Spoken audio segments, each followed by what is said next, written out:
የጄኔራል ሀየሎም ገዳይ ኑዛዜ አብርሃም ወልዴም ጄኔራሉ ሲገደሉ በቦታው ነበር።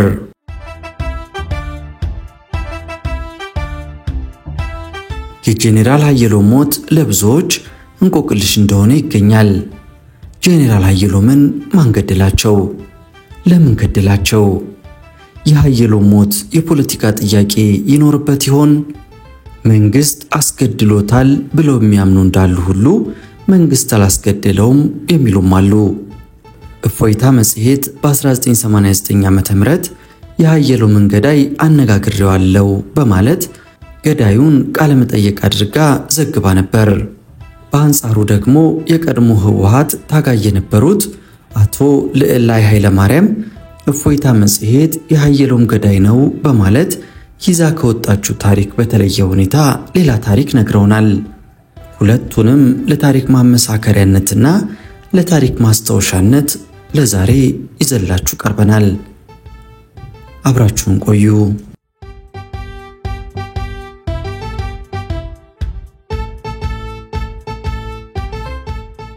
የእፎይታ መጽሔት ጋዜጠኛ የሆነችው ሰላማዊት በላይ የጄኔራል ሀየሎም አርአያ ገዳይ ነው የተባለውን ጀሚል ያሲን መሐመድን ለማነጋገር በማረሚያ ቤት ተገኝታ ነበር።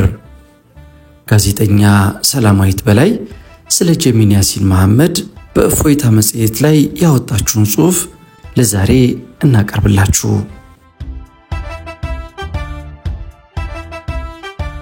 የ30 ዓመት ወጣት ሲሆን አስመራ ከተማ ነው ተወልዶ ያደገው። ጀሚል ያሲን መሐመድ ለናናግረው ማረሚያ ወህኒ ቤት ስንሄድ ለቃለ ምልልስ ፈቃደኛ ይሆናል የሚል እምነት አልነበረንም። ጀሚል ግን ዝግጁ ሆኖ ነው የጠበቀን። እጆቹ በሰንሰለት እንደታሰሩም ነበር ወደ ነበርንበት የመጣው። ወፍሯል። ገና ከሩቅ ሳየው ስለ ጀሚል የሰማኋቸው በርካታ ነገሮች ትዝ አሉኝ። እብሪተኛ፣ አምባጓሮ የሚወድ ጠጪና ሐሽሽ የሚወስድ። እነዚህን እያሰላሰልኩ ነበር ስራዬን የጀመርኩት። ከጀሚል ጋር ያደረግነውን ቃለ ምልልስ እነሆ።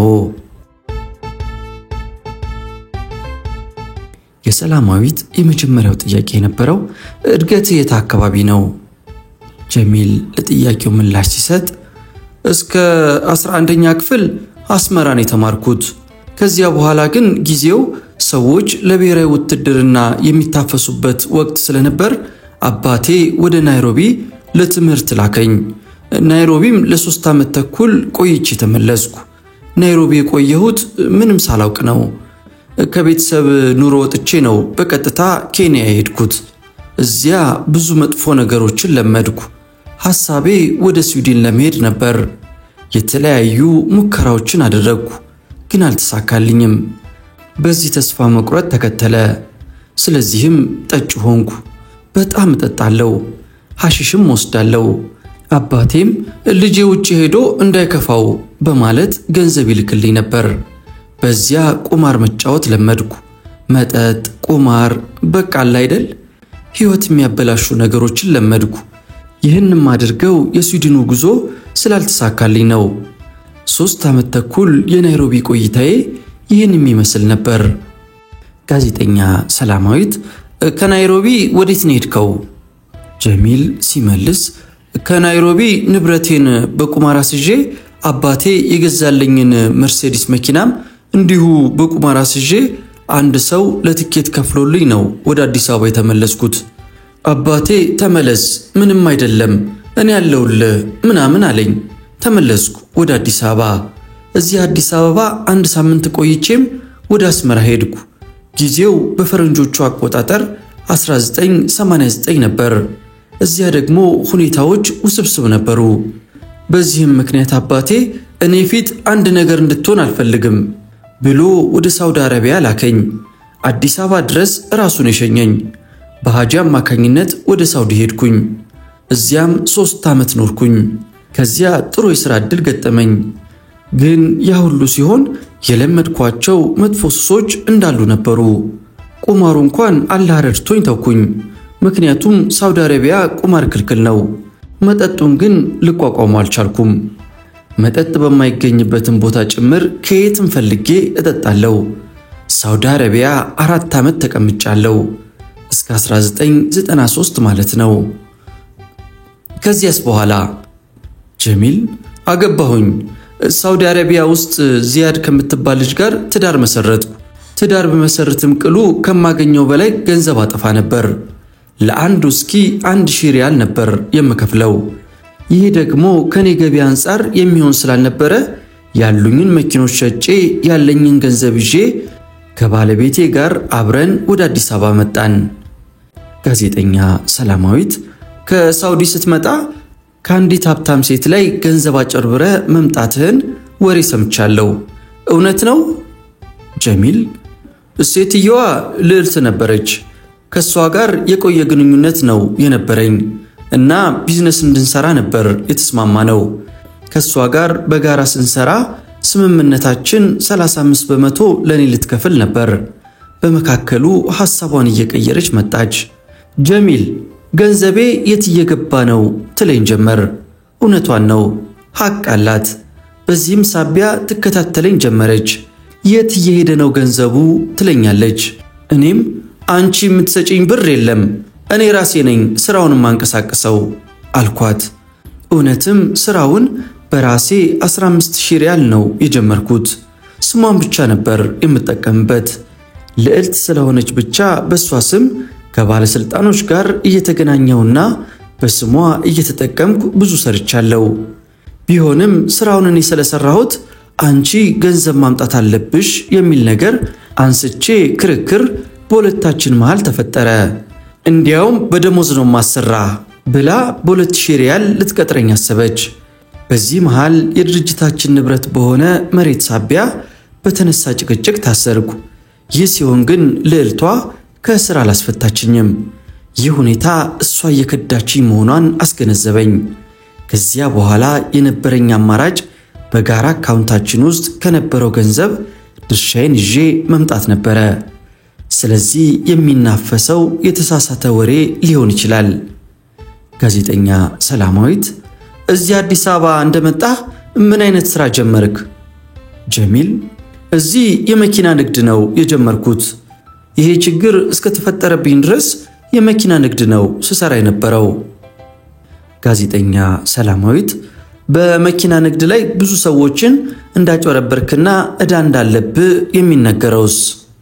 ጀሚል ይህንን ልክደው የማልችለው ነገር ነው። በጣም ብዙ ዕዳ አለብኝ። ግን በህጋዊ መንገድ ገንዘብ ጀሚል ጋር አለ የሚል ሰው ካለ ይምጣ። ማንም የጠየቀኝ ሰው የለም። እኔ የምሰራው የነበረው በትክክለኛ መንገድ ነው። የሰውን ገንዘብ ደግሞ ሸጬ አልጠቀምም። መጨረሻ አካባቢ የማስታውሰው አንድ ፎርድ መኪና አቶ ገብረ ሚካኤል ከሚባል ሰው በጣም አንገብጋቢ ለሆነ ጉዳይ ወስጃለሁ። ይህንን መካድ አልችልም። በእምነት እኔ ጋር አስቀምጠውት የነበረ መኪና ነው። ነገርኳቸው ደግሞ በግልጽ ይህንን ብር እኔ እጠቀምበታለሁ። ለእርሶ ከዳሽን ባንክ የማገኘው ብድር ስላለ ከ2 ወር በኋላ እሰጦታለሁ ብዬ ቼክ ሰጥቻቸዋለሁ። የእሳቸው ዕዳ አለብኝ። ከዚያ በተረፈ የሚወራው ዝም ብሎ ወሬ ብቻ ነው። ጋዜጠኛ ሰላማዊት ከአዋሽ ባንክ ተበድረሃል የተባለውስ? ጀሚል የአዋሽ ባንክ አዎ ትክክል ነው። ለንግድ ማንቀሳቀሻ ተበድሬያለሁ። ምን ያህል ነው? 400,000 ብር ነው። በቂ ዋስትና አላቸው። ጋዜጠኛ ሰላማዊት ከጄኔራል ኃይሎም ጋር ወደ ተያያዘ ጉዳይ እንሸጋገርና ችግሩ ከመፈጸሙ በፊት ትተዋወቁ ነበር? ጀሚል ከሜጀር ጄኔራል ኃይሎም ጋር አንተዋወቅም ነበር። መተዋወቅ ግን እፈልግ ነበር። ለምን? ከስራዬ አንፃር ለመተዋወቅ ያለኝ ጉጉት በጣም ከፍተኛ ነበር። ምክንያቱም ጄኔራል ኃየሎም መከላከያ ሚኒስቴር ስለሚሰሩ ከመኪና ሽያጭ ጋር በተያያዘ መተዋወቅ ፈልግ ነበር። ይህንን እድል ለማግኘት ነበር የኔ ፍላጎት። ጋዜጠኛ ሰላማዊት አምባራስ ሆቴል የነበረውን ሁኔታ በዝርዝር ብታብራራልኝ። ጀሚል ጊዜው ለኔ የውጥረት ጊዜ ነበር። ከባለቤቴ ጋር በመጠጥ የተነሳ ተፋትቼ ነበር። ባለቤቴ ከቤተሰቦቼ አትስማማም፣ ሁሌ ጥል ነው። እሷም ምክንያት ነበር የምትፈልገው። እውነቷን ነው። እኔ ለልጄም ለቤተሰቤም የምሆን ሰው አይደለሁም።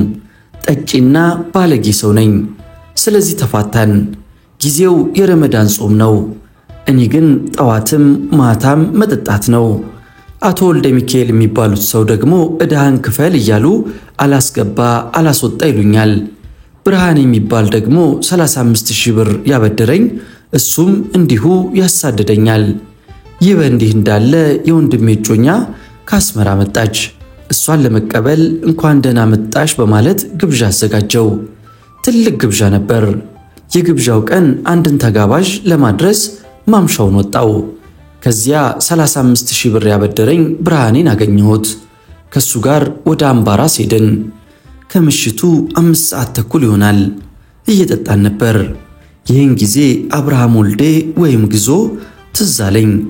38,000 ብር ያልከፈለኝ ገንዘብ ስላለ ከመኪናዬ ውስጥ ደወልኩለት። እፈልግሃለሁ አልኩት። በመኪናው መጣ። ከዚያ ብርሃኔን ሸኘነውና ወደ አምባራስ ሆቴል ስንመለስ መንገድ ላይ 3 ሴቶችን አገኘን። ስካር አለ፣ መጠጥ አለ እና መኪናውን አቆምኩና እንጫናቸው አልኩት አብርሃምን። በዚህ ተስማምተን ጭነናቸው 3ቱንም ሴቶች ይዘን አምባራስ ገባን። ስንገባ ሴቶቹ ለካ እዚያ የቀጠሩት ሰው ኖሯል፣ ጥለውን ሄዱ። እኔና አብርሃም የነበርንበት ቦታ ባንኮኒው አጠገብ ቁጭ ስንል እነሱ ወደ ሌላ ወደ ቀጠሯቸው ወንዶች ሄዱ። እኔም ወደ መጠጥ ገባው። ከዚያ ከቆምኩበት በስተግራ በኩል ጄኔራል ኃየሎምን አየኋቸው። እሳቸው መሆናቸውን እርግጠኛ ሆንኩ። ግን ለማረጋገጥ ብዬ እርሶ አቶ ኃየሎም ኖት አልኳቸው። በትግርኛ ነው ያናገርኳቸው። በኋላ ቅር ያላቸው ይመስለኛል ሳናግራቸው። አንድ ሰውዬ ነበር አጠገባቸው። ሰላም ብዬ ነው አቶ ኃየሎም ኖት ያልኳቸው። በኋላ ቅር ሲላቸው ወደ ቦታዬ ተመለስኩ። እንደገና ተመልሼ እንተዋወቃለን እኮ አልኳቸው። አሁንም እጅግ የተቆጡ መሰሉ። እንግዲህ መጠጥ ስጠጣ ደግሞ ራሴን አላውቅም፣ የማደርገውን አላውቅም። ተመላልሼ ማሰልቸቴ ትክክል ላይሆን ይችላል። በኋላ ከአብርሃም ጋር ሂሳባችንን ከፍለን እየወጣን ነበር። ጄኔራል ኃየሎም ቅሬታ እንዳላቸው ግልጽ ነገር ነበር። ሂሳቤን ከፍዬ ከአብርሃም ጋር እየወጣን ነበር። እየወጣን እያለ መተው መቱኝ። ጋዜጠኛ ሰላማዊት በጣም መበጥበጥ ተወኝ እያሉ ደጋግመ ተተነኩሳቸው እንደነበር ተነግሯል። እውነት ነው? ጀሚል በስካር ላይ ነበርኩ። የማደርገውን ነገር በትክክል አላውቅም ነበር። ጋዜጠኛ ሰላማዊት እንደመቱህ ወዲያው ነው ሽጉጥ አውጥተ ጄኔራል ኃየሎም ላይ የተኮስከው? ጀሚል ኖ ከመቱኝ በኋላ ወጥቼ ነበር። ከትልቁ በር ግን አልወጣሁም ነበር። ከዚያ ቆጭቶኝ ተመልሼ ነው መሳሪያ ያወጣሁት። በኋላ ስተኩስ አስታውሳለሁ። ጋዜጠኛ ሰላማዊት ቤት ውስጥ ነው የነበሩት ጄኔራል ኃየሎም? ጀሚል አይ በሩ ላይ ነው። ሲወጡ በሩ ላይ ነው የተኮስኩት። ብቻቸውን ነው የነበሩት? እሳቸው ናቸው ቀደም ብለው የወጡት። ከተኮስክ በኋላ ወዴት ሄድክ? መኪና ሳሊዝ ወደ ቤት የገባው። እህቶቼ እየተደናገጡ ምንድነው ብለው ሲጠይቁኝ ምን ብዬ እንደተናገርኳቸው አላስታውስም። ጋዜጠኛ ሰላማዊት ከዚህ ቀደም ከሰው ጋር ተጋጭተ ሽጉጥ ተኩሰ ታውቃለህ? ጀሚል ስጠጣ ጭንቅላቴ ይረበሻል። በ1987 ዓ.ም ብሔራዊ ቲያትር አጠገብ ከመሬት ስር ያለው የጭፈራ ቤት ታነል የሚሉት እዚያ የምረቃው ቀን ተጋብዤ ሄጄ ነበር። እየጠጣሁኝ 7 ሰዓት ላይ ሽንት ቤት ገባሁኝ። ሽንቴን እየሸናው ነው ቁጭ ብዬ። ለምን እንደሆነ አላውቅም። ባረቀ እንዳይባል የሚባርቀው ወደ መሬት ነው። እኔ ወደፊት ነው የተኮስኩት። ከሽንት ቤቱ ውጪ እጅ የሚታጠብ ሰው ቢኖር ኖሮ ሞቶ ነበር። በዚያ ሰዓት ሰው ሊሸና ይመጣል። እኔ እዚያ አንድ ሰው በመታና አንድ ነገር ተደርጌ ቢሆን ይሻለኝ ነበር። ያኔ ቢሆን ሰው የመታሁት አሁን እማርበት ነበር። ከዚያ በፊት ደግሞ ከሳውዲ እንደመጣሁኝ በሶስተኛው ወሬ ካሳንቺዝ አልማዝ ላሊበላ የሚባል ውስኪ ቤት ከሰው ተጣልቼ እደጅ ወጥቼ ወደ ሰማይ ተኩሻለሁ። ዳዊት የሚባል ጓደኛዬ ነው ጀሚል አብዳሃል እንዴ ብሎ ያስጣለኝ። ሽጉጡን ነጥቆኝ ወረወረው። እንዲያውም በዚያ ሰበብ ታሰርኩ። 6ኛ ፖሊስ ጣቢያ ድሬ በንጋታ ወጣው እና የመሳሪያ ነገር ብዙ ጊዜ ተፈታትኖኛል። ጋዜጠኛ ሰላማዊት በየጊዜው አምባጓሮ ውስጥ እንደምትገባ ነው የሚነገረው። ለምንድን ነው? ጀሚል ሽጉጥ የመያዝ ፍላጎቴ እያደገ የመጣው ክፍሌ ሰይፉ ከሚባል ሰው ጋር በተፈጠረ ግጭት ነው። ከአንድ ወዳጄ ጋር ወረዳ 18 ቀበሌ 33 ኪራይ ቤት ለማየት ስንሄድ 1.5 ሚሊዮን ብር ዋጋ ያለው ንብረቴን ወስዶ ዛሬ ነገ እያለ የሚያታልለኝ ይኸው ክፍሌ የሚኖርበት አካባቢ በአጋጣሚ በመሄዳችን ድንጋይ ወርውሮ መኪናዬን መታት። 2 ፖሊሶችን ከመንገድ ይዤ ተመለስኩ። የሰውየው ቤት በርጋ ስንደርስ በድጋሜ ድንጋይ ተወረወረ። ፖሊሶች ጠመንጃቸውን አቀባብለው ሲወርዱ 9 ጥይት ወደኛ ተተኮሰ። አንዱ ፖሊስ አፍንጫው ላይ በጥይት ተመታ። እኔ መሬት ላይ ተኛሁና እንደምንም የፖሊሱን ሕይወት ለማትረፍ ወደ ፖሊስ ሆስፒታል ይዤው በረርኩ። እንዲህ ያለ ነገር ስለሚያጋጥመኝ መሳሪያ ታጥቄ ነው የሚሄደው። ጋዜጠኛ ሰላማዊት በቁጥጥር ስር የዋልከው በምን ሁኔታ ነው? ጀሚል ቤቴ ሌሊት 8 ሰዓት ከ20 ገደማ ነው የገባሁት። ፖሊሶች የመጡት 8 ሰዓት ከ40 ላይ ነው። ይዘውኝ ሄዱ። ጋዜጠኛ ሰላማዊት ሞት ተፈርዶብሃል፣ ይሄ ፍትሃዊ ነው? ጀሚል ሞት ያንሳል። ጄኔራል አየሎምን ያጠፋ ሰው ከሞት በላይ ይገባዋል። 10 ጊዜ ተወልዶ 10 ጊዜ ቢሞት ምንም አይደለም። ጋዜጠኛ ሰላማዊት ይግባኝ መጠየቁ አያዋጣም ብለ አስበሃል? ጀሚል ይግባኝ መጠይቀው ጄኔራል አየሎምን በተንኮል አልገደልኳቸውም የሚለውን ለማሳመን እንጂ ፍርዱ ይለወጣል ብዬ አይደለም። ጋዜጠኛ ሰላማዊት መቼ ነው ይግባኝ የምትጠይቀው? ጀሚል እኔ እንጃ፣ ጠበቃዬ ነው የሚያውቀው። ከጠበቃህ ላይ ቅሬታ አለህ? ቅሬታ የለኝም። ዳኛው ሞት የምትለዋን ቃል ሲናገሩ ምን ተሰማ? ጀሚል እኔ አላህን እለምን የነበረው ማንኛውንም ነገር እንድቋቋመው ኢማኑን ጽናቱን ስጠኝ እያልኩ ነበር ይላል የጄኔራል ሀየሎም ገዳይ የሆነው ጀሚል ያሲን መሐመድ።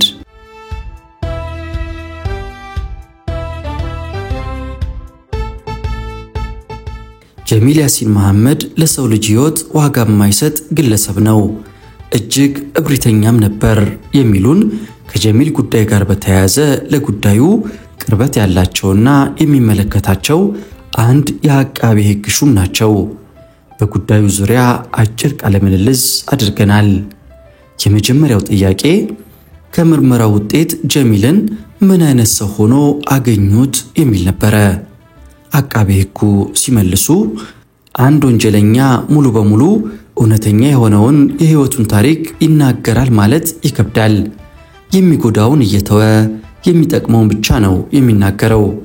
ጀሚልን በአጠቃላይ ሳየው ጤነኛ ሰው ነው።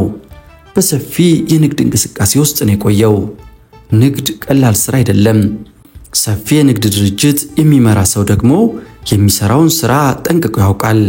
ጀሚል በአጠቃላይ በህብረተሰብ ውስጥ ያለውን ሁኔታ ስናይም ራሱን ትልቅ ሰው አድርጎ የሚገምት አብዛኛውን ጊዜ በመዝናናት የሚያሳልፍ ነው።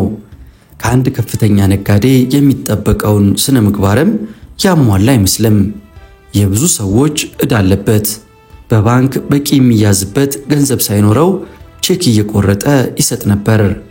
ይህን እየፈጸመም የማናለብኝነት ስሜት ይሰማዋል። ከእጁ የጦር መሳሪያ ተለይቶት አያውቅም። ሰዎችን ያስፈራራል።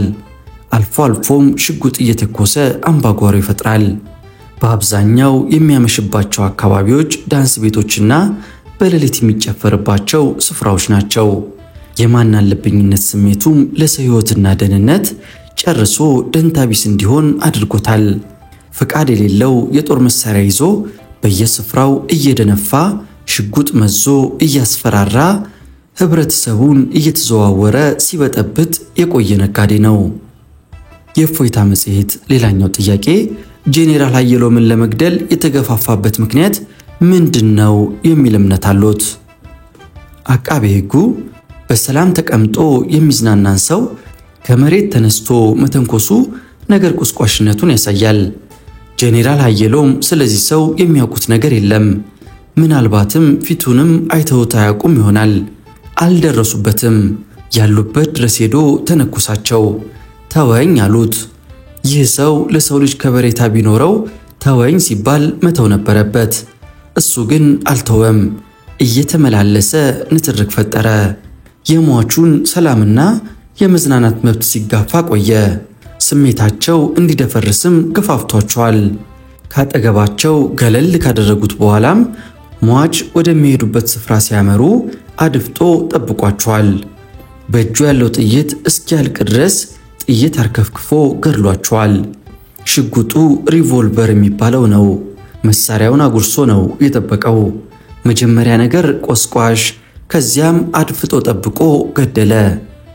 ይህ በኢትዮጵያ ወንጀለኛ መቅጫ ሕግ ከባድ ቅጣት የሚያስከትል ወንጀል ነው።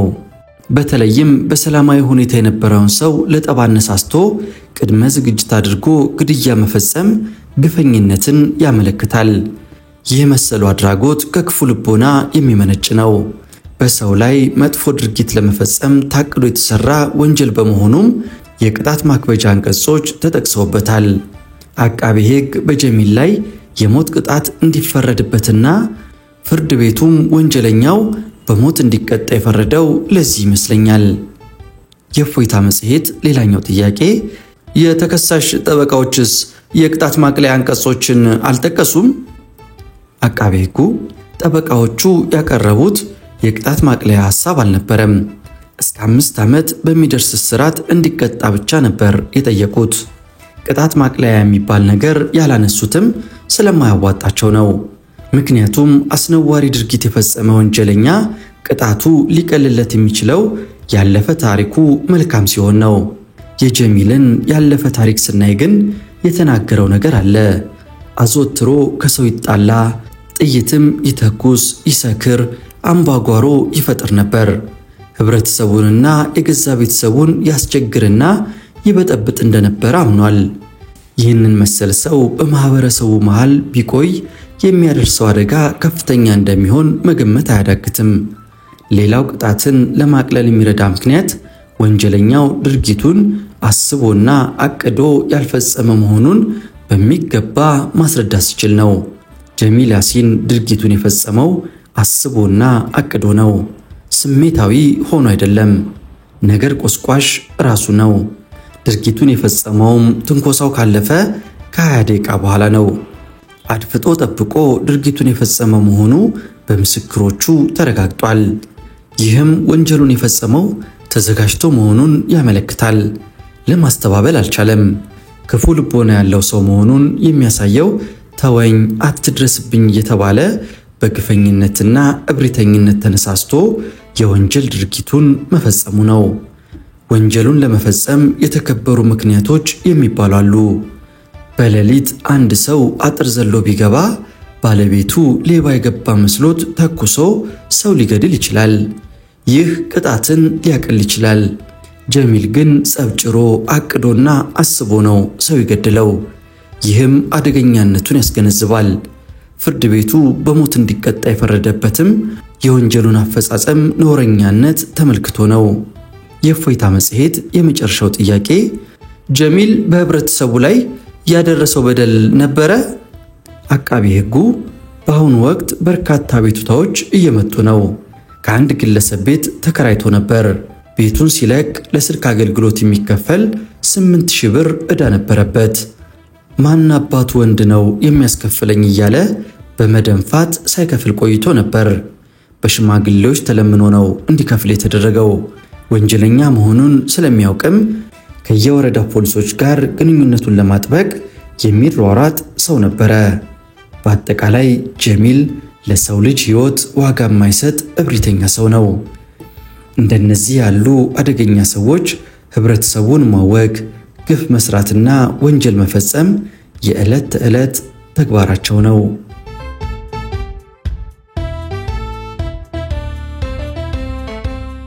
ውድ የኢትዮ ትዝታ ቤተሰቦች እፎይታ መጽሔት በ1989 ዓ.ም የሃየሎም ገዳይ ነው የተባለውን ግለሰብ ቀደም ብሎ ባዳመጣችሁት መንገድ አስነብባ ነበር። በተቃራኒው ደግሞ የቀድሞ የህወሓት ታጋይ የነበሩት አቶ ልዕላ ኃይለ ማርያም በአንድ ወቅት ከፋና ቴሌቪዥን ጋር ባደረጉት ቃለ ምልልስ ስለ ጄኔራል ሃየሎም አርአያ ግድያ የሚያውቁትን በዚህ መልኩ ተናግረዋል።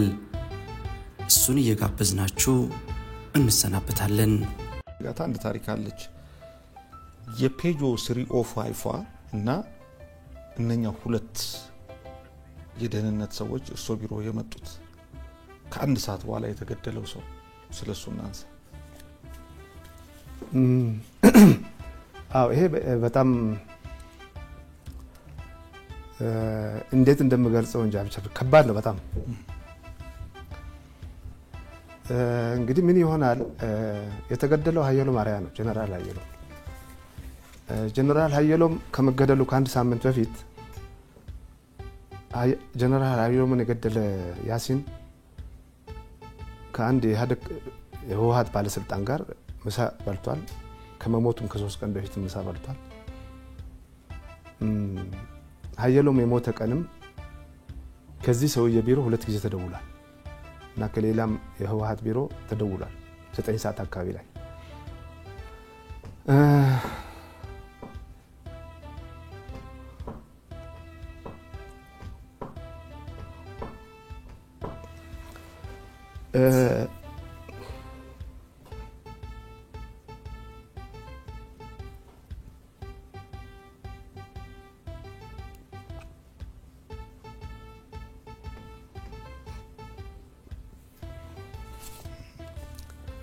እና ወደ 10 ሰዓት አካባቢ ደግሞ ሁለት አማርኛ የሚናገሩ ወጣቶች መጥተው ሃየሎም እንዳለ ይጠይቁኛል። ሃየሎም እንዳልመጣ ነገርኳቸው። ግን ተከታታይ ወጥቼ 305 ፔጆ ያዙ ነበር። ታርጋውን ይዤ ተመለስኩ። ሃየሎም ወደ 11 ሰዓት አካባቢ መጣ። ነገርኩት ከሁለት ቦታ እንደተደወለ እንደዚህም ሰዎች እንደመጡ ነገርኩት። ሃየሎም ያ በተፈጥሮ ለምንም ነገር ቦታ ማይሰጥ ያው በራሱ የሚሄድ በራሱ የሚተማመን የህዝብ ልጅ ነው የነበረው እና አንዱ ጋር ሲደውል ያው 2 ጊዜ የደወለው ሰውዬ ጋር ሲደውል አልደወልኩም አለው።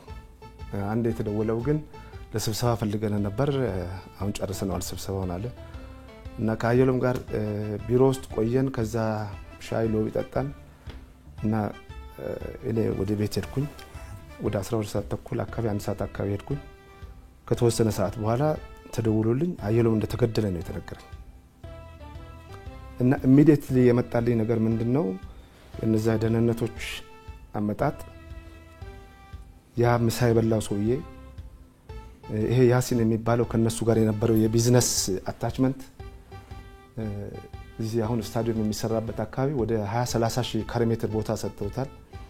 የጨው ንግድ ላይሰንስ ሰጥተውታል ከአፍዴራም እንትን የሚል በጣም ብዙ የሆነ የቢዝነስ ግንኙነት የነበረው ሰው ነው። ከብዙዎቹ ባለስልጣን ጋርም ይገናኛል። በእርግጥ ከኤርትራን አምባሳደሩ ጋርም ኃይለ መርቆሬስ ከሚባለው ጋር ብዙ ጊዜ ያዋለው እና የሃየሎም አገዳደል በእኔ እምነት ከቲፒኤልኤፍ መሪዎች ውጭ ማንንም አልገደለው። ይሄ ኤርትራ ሻዕቢያ ገደለው የሚባለው ውሸት ነው። የገደሉት ራሳቸው ናቸው። ለምን ገደሉት የሚለው ብዙ ስብስብ ነገሮች አሉ። ለምሳሌ በእርግጥ ነው የህዝባው ግንባርን የሻዕቢያን እንቅስቃሴ ኢትዮጵያ ውስጥ በወቅቱ የሚያደርገው ነው የነበረው ሙሉ ይቃወማል። even እሱ ባለበት ጦር አካባቢ ሁሉ ንብረታቸውን ይይዛል። ቀረጥ መክፈል አለባችሁ ሁሉ አታልፉም የሚለው ነገር ሁሉ አለ። በዛ የመጣ ለምሳሌ አንድ ወቅት ጋር ከከንፈ ጋር በጣም ይጨቃጨቁ ነበር ለምን በቃ አንተ ለምን አትተውም እነሱ እየፈቀዱ አንተ ምንድነህ አይነት ነገር ያለ ክንፈ ያው በጣም ክሎዝ ፍሬንድ ስለነበሩ ይመክረው ነበር እኔ ክንፈ የመረጃና ደህንነት ኃላፊው እነሱ እንደዛ ያሉ አንተ ምንድነህ በቃ አይነት ነገር ያው ሁለቱ በጣም ቅርበት ስለነበራቸው ማለት ነው እኔም ራሴ በነበርኩበት ነው ያለው እንግዲህ እና እንደዛ አይነት ነገሮች ፍትጎሽ መቃቀር ሁኔታዎች ነበሩ በርግጥ እነዚህ የቲፒኤልኤፍ ባለስልጣን ከጠቅላይ ሚኒስትሩ ጀምሮ እስከታች ያሉትንም ብዙ ቦታ የማይሰጥ ሰው ነው እና አንድ ይሄ ነው እንግዲህ ሁለተኛ አንድ ጀነራልን የሚያህል ያላጃቢ ሲሄድ በርግጥ እሱ ላይፈልግ ይችላል ግን ለሁሉም ፕሮቶኮል አለው አይደል እንዲገደል ስለፈለጉ ብቻ አጃቢ አልነበረም ራሱ ነው መኪና እየነዳም ሄዶ አይሆንም ብለው ማድረግ ሲችሉ ግን ያን ሴታፕ ተሰርቶ ግን ሀየሎም ተገሏል የገደሉትም ራሳቸው ናቸው ከነሱ ውጭ ማንም ሊሆን አይችልም ከነስባት ነጋ ውጭ ማንም ሊገለው አይችልም ይሄ ምሳ አብሮ የበላው ባለስልጣን እሱ ማንሳት ይቻላል ስባት ነጋ ነው የሚገርም ነገር ነው በጣም እነኚህ ሁለት ልጆች ወደ እርሶ ቢሮ የመጡት ሀየሎም በተከታታይ እርሶ ቢሮ ይመጣ ነበር ማለት ነው በዛ ወቅት ሀየሎም ጋር እንግዲህ ግንኙነት የጀመር ነው እኔ አዲስ አበባ ሂልተን ውስጥ የዚህ በወቅቱ እዚህ መሃል ሀገር ውስጥ የነበረውን ድርጅቱን የስለላ ሰው ማደራጀቱን ስራ እኔ ነበርኩ ኮኦርዲኔት ማድረገው 100% ከኔም የተለየ ግንባር ያላቸው አልነበረም አዲስ አበባ ላይ በሙሉ ኢትዮጵያ አዎ እና ይሄን ስለላውን እናካሄደው እንግዲህ ያው ከድርጅቱ አጠቃላይ የደህንነቱን ስራ በሙሉ ስራዎችን ሰራ ነበር በተለይ ከ1980 በኋላ ከመፈንቅለ መንግስቱ በኋላ በጣም አግሬሲቭ በሆነ መንገድ ይሄድኩኝ አንድ ወታደራዊ መረጃ ጀነራል ተስፋ የሚያገኘው ወታደራዊ መረጃ ሪፖርት ጧት አንድ ኮፒ ነገ ይመጣ ነበር ያን ያህል ድረስ ፔኔትሬት አድርገን ገብተን ነበር ደግ ውስጥ ቤተ መንግስቱ ሁሉ ሳይቀር ገብቻለሁ ከአንዴም 4 ጊዜ ኮሎኔል መንግስቱ ወታደራዊ ብሪፊንግ የሚሰጥበት ቢሮ ውስጥ ሁሉ ገብቻ አይቻለሁ መንግስቱ ኃይለማርያም ብሪፊንግ እየሰጡ ወታደራዊ ብሪፊንግ የሚሰጠው ቢሮ አለ ለየት ያለ ብለው እንግዲህ ነገሩን እርሶ ግን ይገባሉ እዛ ከአንዴም 4 ገብቻለሁ ኤርፎርሱን ተቆጣጣረነው ነበር ከነገ ጀምሮ ለሚመጣው 5 ቀን አውሮፕላኖች እንደሚደበዱ ፕላን ሲወጣ ያ እኔ ደርሰኝ ነበር ወታደራዊ ኮዶች ከበረሃ መጥቶ እዚህ ፈተን እንመልሳለን ከዚህም ወደ በረሃ እንልክ ነበር ግንኙነት የነበረው ከአቶ ስዩም መስፍንና ከአቶ መለስ ዜናው ጋር ብቻ ነው የነበረው ግንኙነት በረሃ ያያሉ ማለት ነው በምንድነው ግንኙነታችሁ በስልክ ነው እንግዲህ ያ ስልክ ደግሞ ያው ራሱን የቻለ አንድ ቶፒክ ይኖራል ማቀው ነገር አለ እሱም በስፋት ወደፊት እንሄዳለን እንደዚህ ነው እንግዲህ ሀየሎም የመጀመሪያ አምቦ ኦፕሬሽን ሲመጣ ነው ደወለልኝ ከዛ ተመልሶ ሄዱ ከዛ በኋላ በሰበታ መስመር ሲመጡ በዚህ ከሀየሎም ጋራ በስልክ እንገናኛለን በዚህ ደግሞ ከአቶ አርከበ ጋር በደብረ ዘይት መንገድ እንገናኝ ነበር እንግዲህ ከተለያዩ ግንባሮች ጋር ማለት ነው ያው እኔ አዲስ አበባ ሂልተን ሆኜ ማለት ነው አዲስ አበባ ሂልተን አንድ ክፍል ውስጥ ሆኜ ይሄ ግንቦት 19 ጀምሮ በፊት ጀምሮ እስከ ግንቦት 20 ሌሊት እንገናኛለን ከለንደን ከአቶ ስዩምና ከአቶ መለስ ጋራ ያው አዲስ አበባ ሂልተን እንገናኝ ነበር እና ከዛን ጊዜ ጀምሮ ነው እንግዲህ ከዛ ያው ሀየሎም ግንቦት 20 አብረን ነው ያልነው እዚህ አብረን ነው ምሳ በላነው አብረን ራት በላን ከዛ በኋላ እንደዛው ያን ያው ቅርበታችን አዲስ አበባ መጥቶ ሂልተን የነጋ ሳይመጣ አይሄድም አዲስ አበባ አዋሳ ግንባር ነው የነበረው የነጋ ሳይመጣ አይሄድም በምንም ተአምር እሱም ጋር እኔ አዋሳ ሄዳለሁ ያንዳል በጣም ክሎዝ በጣም ቅርብ ወንድሜ ነው የነበር በጣም መመካበት ጥሩ ሰው ነበር እነሱም ያውቃሉና በተለይ ሁለቱ ልጆች ግን እኔ ከሰዎች ያገኙት መረጃ እርሶ በትግርኛ ሲያዋሯቸው እነሱ በአማርኛ ነው ያዋሩኝ እኔ በትግርኛ ትግሬዎች ናቸው ተጋሩ ናቸው በሙሉ ድንገት መጥቶ ነው ሰላምታም የለም እኮ ዝም ብለው ብቻ ሀየሎም ፈልገነው ነበር እና የአማርኛና የትግርኛ አክሰንቱን ታውቀዋል እና ቁመናቸውንም አውቃቸዋለሁ አይ አልመጣም አልኳቸው በትግርኛ እንጂ አይ አይመጣም ታደለሁም ምን ፈልጋችሁ ምናምን ስል አይ ፈልገነው ነበር ነው ያሉኝ እንግዲህ ያው ትግርኛም ይሰማሉ ማለት ነው ለምን እንደዛ እንዳሉ እንግዲህ ያው ቀሽም ስለላ ነው ዝም ብሎ ማይሆን ሰው ጋር ነው እንደዛ የሚያወሩት ነበር እንጂ ያው በርግጥ እኔ በተፈጥሮ አንድ ሰው መጥቶ ስለ አንድ ሰው ያው ሀየሎምን ስለሚያል ኢምፖርታንት ሰው ሲጠይቁኝ ዝም ብዬ አለቃቸው እንደምከታተል ያው ላይገባቸው ይችላል ግን ይሄ ተፈጥሮዬ ነው ነገሮችን ዝም ብዬ አልለቅም፣ እስከ መጨረሻ ሄዳለሁ። ለዛም ነው ታርጋውን ጽፌ መጣሁት። ለዛም ታርጋውን ሰጠሁት። ያው ግን ቦታ አልሰጠውም። የዛሬውን ውይይት ብንዘጋ ደስ የሚለኝ በጣም ከዚህ ከሴራ ፖለቲካው ጋር አሁን ላይም ካለው ውድ የኢትዮ ትዝታ ቤተሰቦች እንግዲህ ሁለቱንም ሐሳቦች ሰምታችኋል። እፎይታ መጽሔት በ1989 ዓ.ም የሀየሎም ገዳይ ነው በማለት ያቀረበችውንና የቀድሞ የህወሓት ታጋይ የነበሩት አቶ ልዕለ ኃይለ ማርያም በሀየሎም ግድያ ላይ የተናገሩትን አዳመጥን። ሌላም ያልተነገረ በሀየሎም ግድያ ላይ ታሪክ ይኖር ይሆናል። ለወደፊት ካገኘን እናቀርባለን። ለዛሬ ግን አበቃን። ይህም የኢትዮጵያ ታሪክ ነው።